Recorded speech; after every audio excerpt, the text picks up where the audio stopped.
Hello, it is Lerald, and Blizzard dropped a ton of information about the Midnight Alpha yesterday.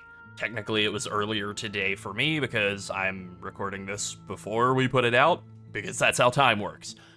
But anyways, we have our first look at what Blizzard has planned for classes in general, in Midnight, and tanks specifically, and I have good news. It's looking like a buff expansion. Hell yes, our time in the desert is finally coming to an end. So let's get into it, but first be sure to subscribe to the channel if you haven't already. Join our Discord as well, we're over 1,300 members, it's still growing, so come join the community.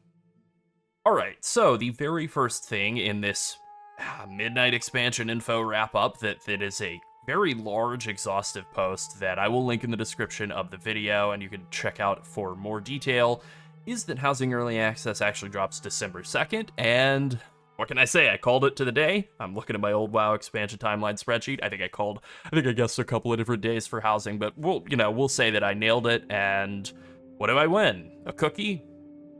I wouldn't say no. Now, also in this post are a Midnight Deep Dive, which was about a 30-minute video that was a voiceover narration. The gentleman, I'm not sure who it is, but the gentleman who voiceovered this, I thought it was going to be Ian. I thought it was going to be serenaded by a lovely Greek man, but instead it was a man with a British accent and a fantastic voice. It sounded like I was being read a storybook for about 30 minutes, in which he detailed basically all of the stuff that's going to be coming in Midnight, kind of features and classes and specs and whatever, just a lot of information in this, so you could check that out. And then there was a developer Q&A, which was roughly an hour long. The term, or the phrase, welcome home was also used a lot. Housing Adventures calling you home. They said welcome home, I believe in the deep dive and in the developer Q&A. They said it a lot. It was a little weird. One thing that we noticed with the Blizzard Q&A, though, is that, it was about an hour long. There were a lot of good questions, but the standard response to most of the questions was, that's a good question. We don't have an answer at this time, but we'll think about it.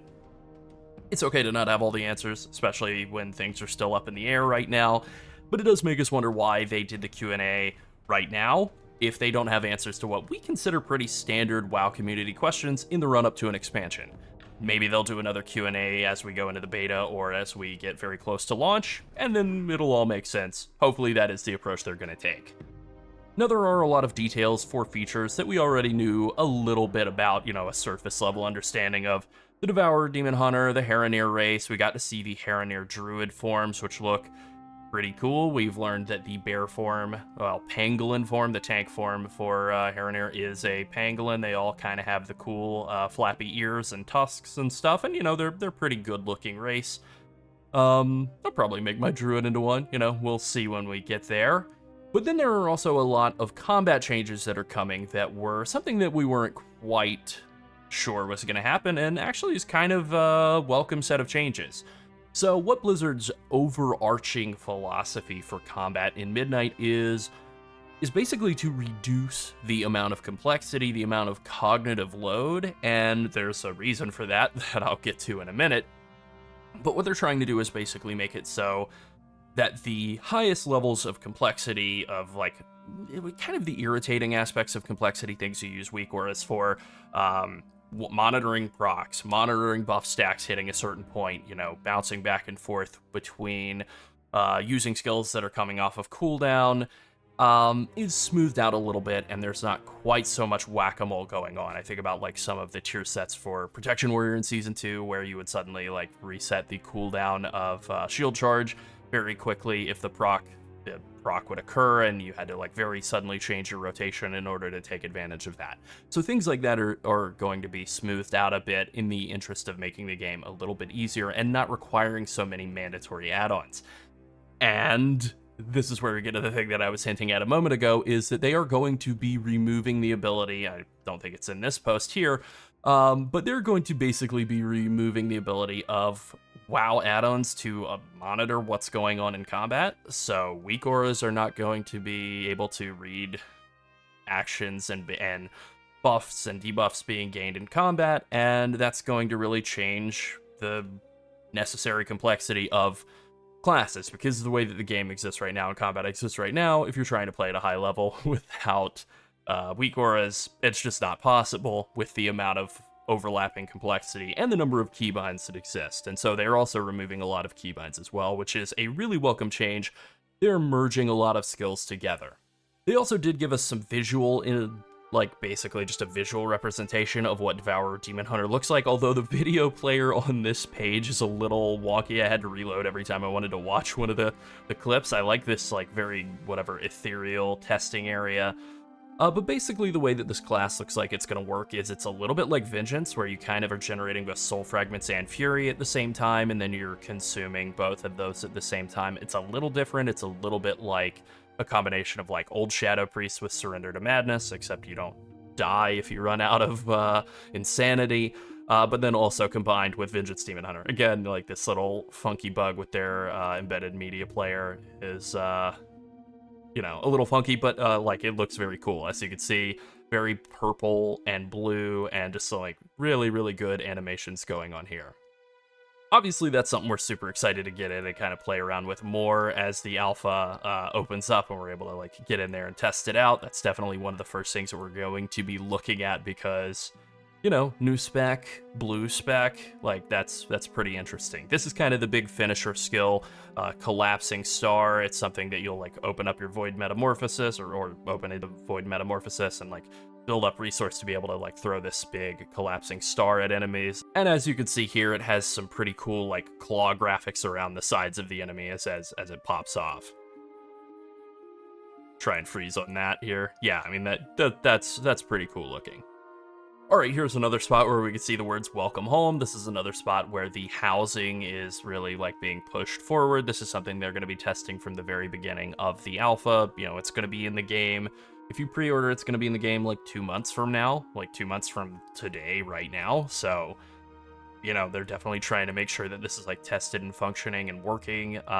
There's going to be an incredible amount of granular control over the stuff that goes into your house and the shape of the house and all of that, what it looks like. And there's going to be a lot of integration with professions from like previous expansions as well, which is something that really has me excited to kind of go back and like play around with old expansion professions and like also try to sell some of those and make some gold off of that. I think if you really like doing old profession stuff, you're going to make a fortune on the auction house with the housing system existing. So now I really want to get into more of the combat aspect of what's changing, you know, the gameplay, if you will. And there are a couple of like overarching philosophy changes that are happening here. And one of those is diminishing returns. So diminishing returns are going to reset after 16 seconds, but there will just straight up be no more immunity in PvE. I'm only thinking about PvE for all of this video and all of our videos and the entire rest of my life. I will never think about PvP again. And we're going to be keeping it that way for the rest of this. In PvE, 3 stuns, you know, normally leads to monster immunity. Now it's just going to continue to diminish until they get to like 1/16th duration, which is like, you know, basically nothing, but it's still enough to prevent a cast from going off, which is actually a pretty good way to pay back players with the kind of annoying system of making it so that when you stun enemies while they're casting, they'll just recast a spell.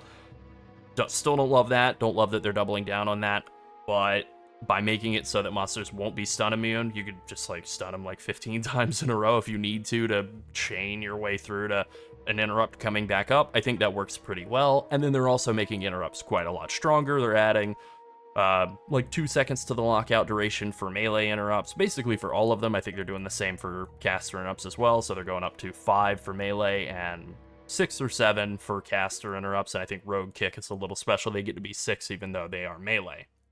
Then we have the tank changes, and let's go ahead and kind of jump into those a bit. And so they didn't talk about it right in this section here, but they are reducing the amount of healing that Death Strike's going to be able to do. Death Strike's going to be dropped down to 20%, and then if we jump further down into talents, they're nerfing Voracious from 15% down to 5. So instead of 40% of damage taken recently as a Death Strike heal, now it's going to be 25% at a maximum, but then they're increasing the amount of armor you get from Bone Shield. They're increasing a lot of armor elsewhere, and we can also just kind of see like a lot of talents that are being removed. Blood Drinker, Blood Tap, Bone Storm, Heart Rend, Mark of Blood, Ossified Vitriol, Reinforced Bones, Rune Tap, Shattering Bone, Tightening Grasp, and Tombstone.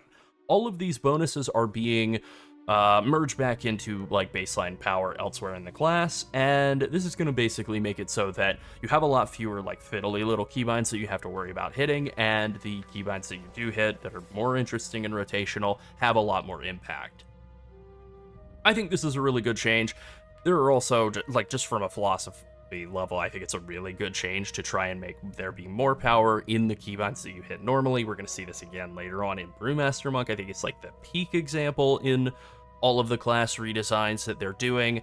I think Brewmaster Monk is looking ungodly strong going into the next expansion, but I actually think all of the tanks are looking like they're getting a pretty good bump up in power, other than maybe Prot Paladin, who is the one tank that's kind of at the top of the mountain right now.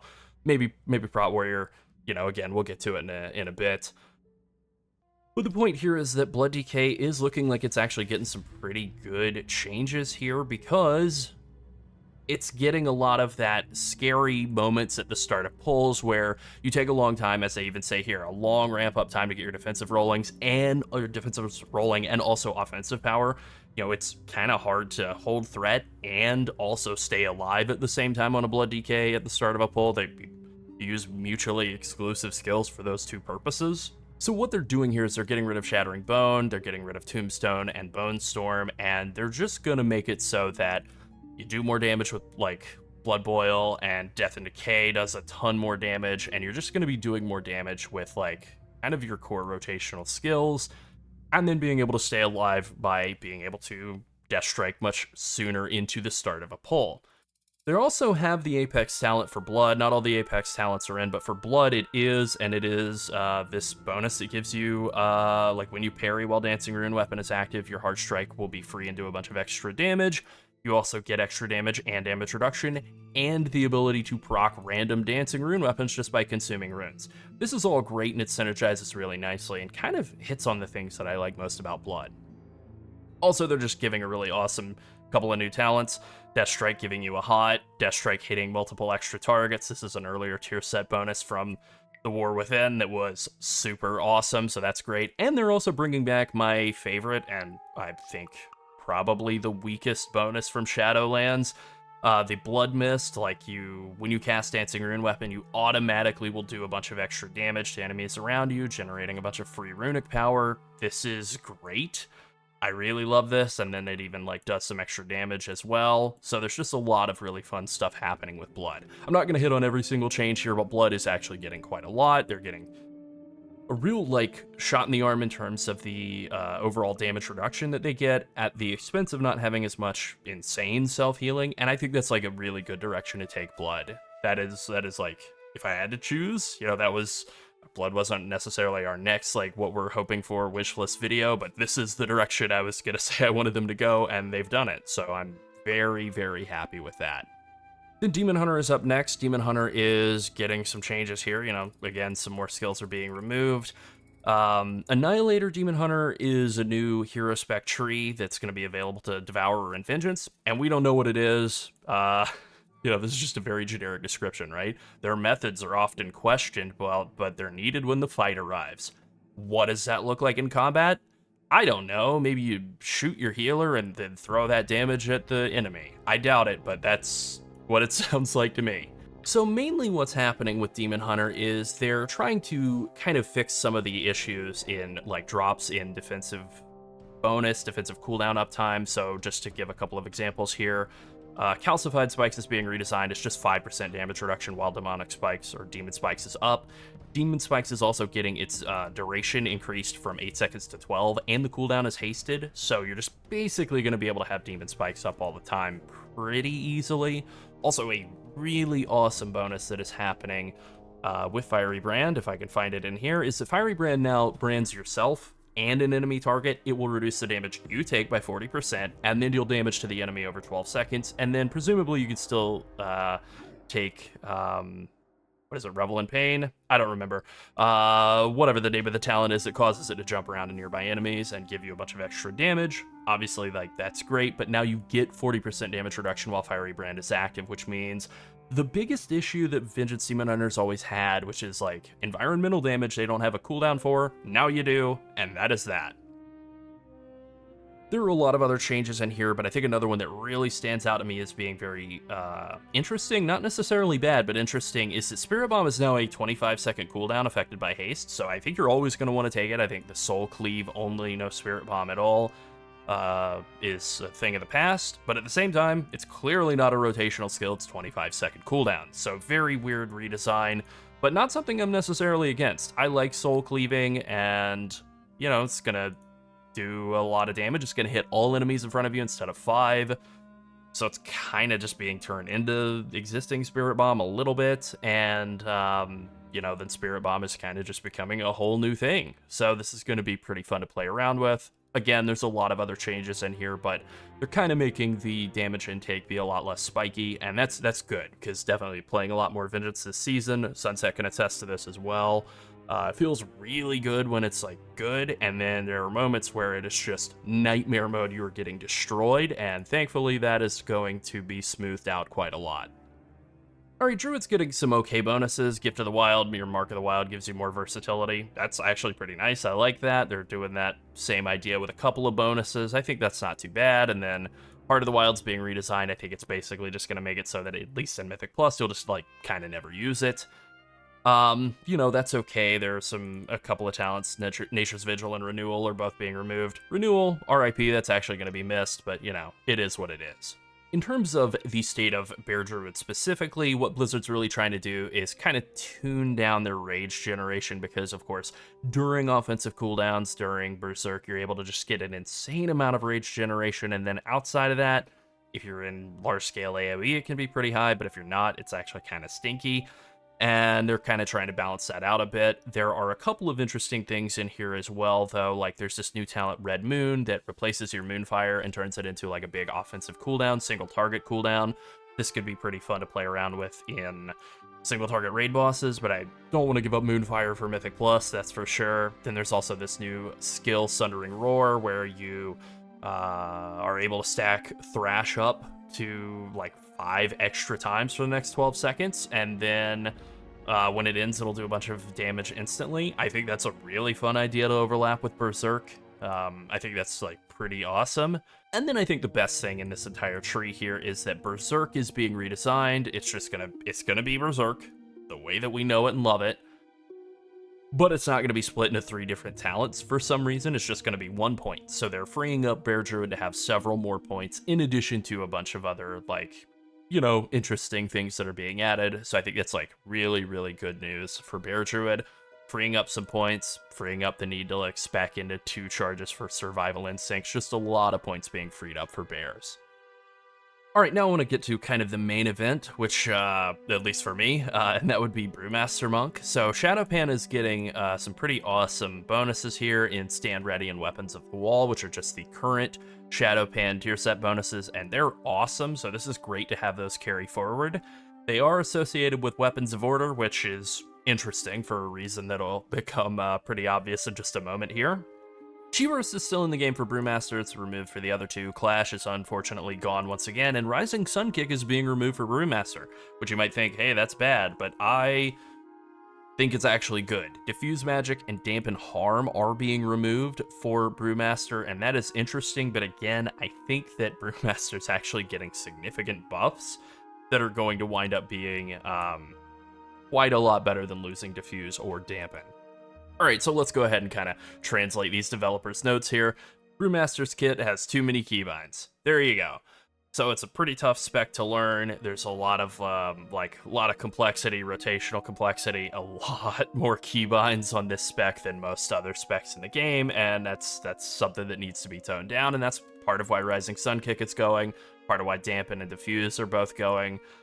RIP Clash, but that's fine. So there's a new Apex talent for Brewmaster that is actually being unveiled here, and that's Bring Me Another. Thematically awesome. When you chug a brew, you get an empty barrel, have a chance to, does some extra damage with your next keg smash, and it can jump around to nearby enemies as well, doing some more cleave, and then also, when you chug Fortifying Brew or Celestial Infusion or Celestial Brew, you give yourself a drink and also 2 allies, and when you take damage, or your allies take damage, they chug that drink and get a free hot. This is awesome. This is, like, really good group utility, potentially, depending on the tuning anyway. to just be able to throw heals around to allies and also do more damage because you've been healing people. So right off the bat, love that. Okay, so going ahead and scrolling down here, Weapons of Order is gone.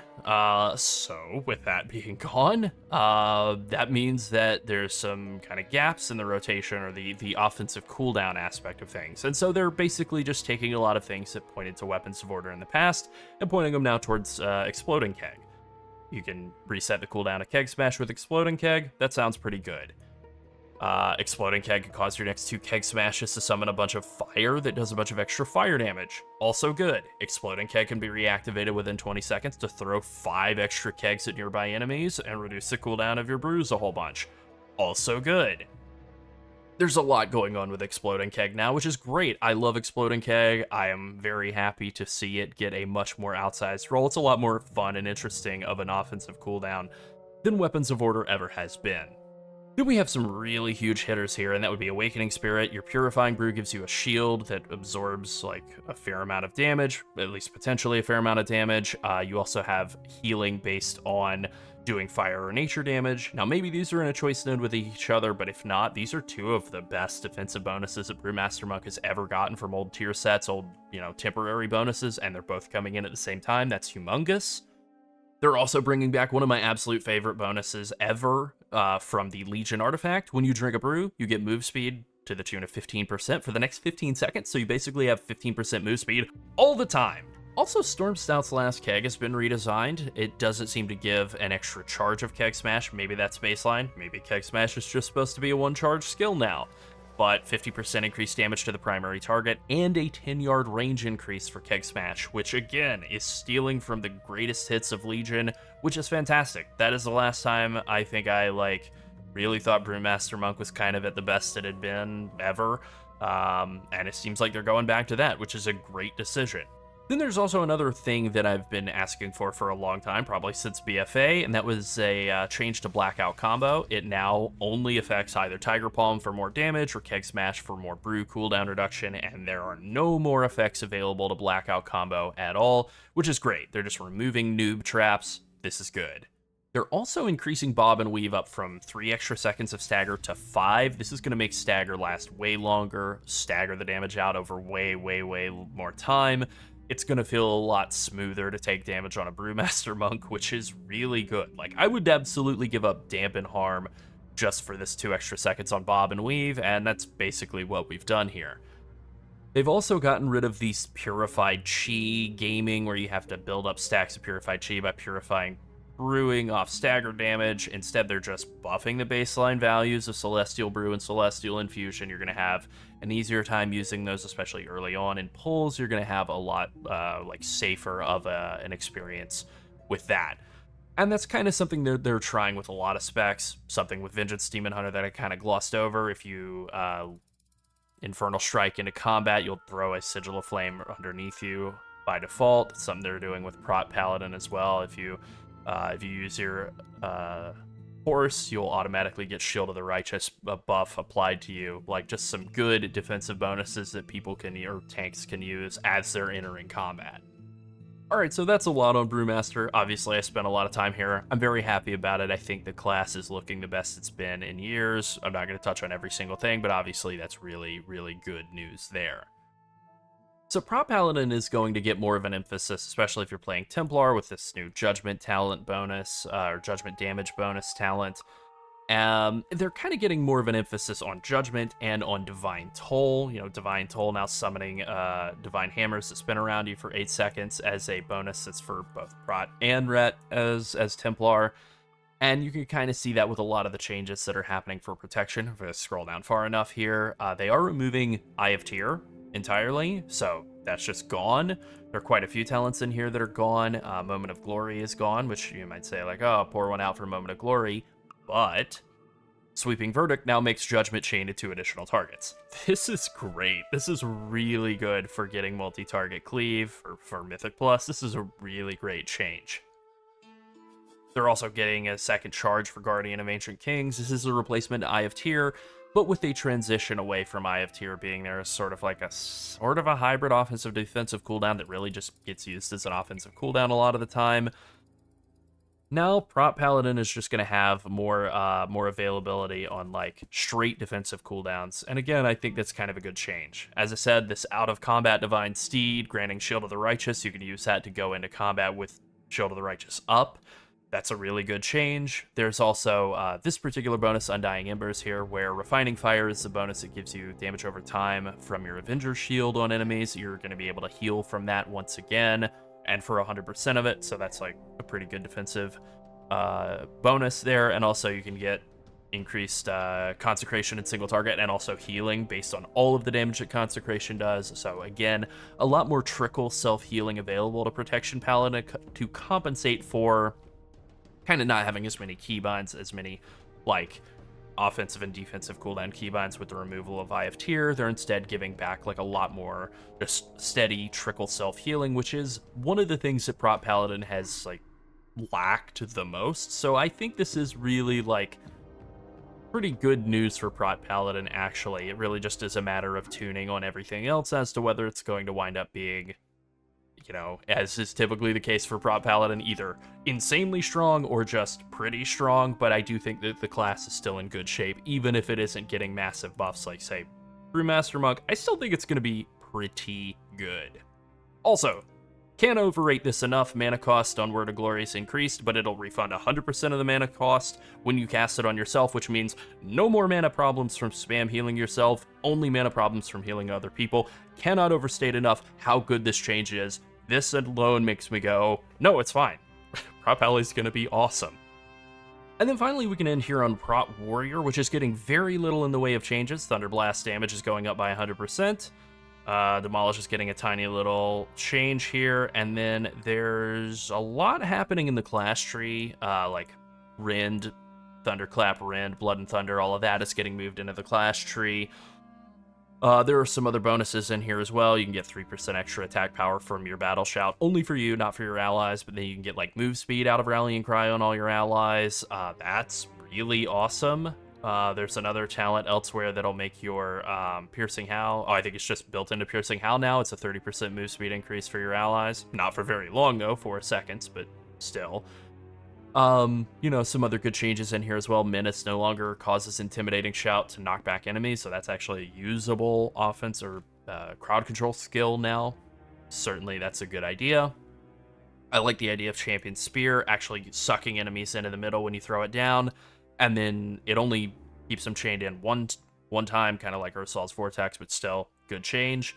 But then we can get down to the bottom of the notes here and look at Protection Warrior. And they basically say, we did a really good job redesigning the spec in patch 11.2, which is true. So we're not going to do any more in Midnight at the moment. And I mean, that's maybe an unfair reading of it, but at the same time, I think the main thing that they would do if they did anything would be nerf the class. And I don't want that. I really don't think it needs much in the way of changes. So I'm kind of okay with this. Like, it's all right. There are a couple of new talents here. I can do this all day. 6% of the damage you block adds into your active Ignore Pain or your next Ignore Pain. That's really cool. Revenge is now going to be a single target skill by default. Or I guess 3-target cleave by default, but then you can spec into it being the standard Revenge we all know and love. That seems pretty good. And other than that, most of the things are really just the same as they ever were. Alright, and that pretty much covers it for all of the tank class changes. There's quite a lot of them, and quite a lot that definitely didn't get covered here, and that's totally fine. Midnight looks amazing. We're super excited for the alpha launch. We can't wait to get in and try the new Demon Hunter spec, test out all of the class changes, and look around the new and redesigned zones. Also, it's the month of October, so go watch a scary movie.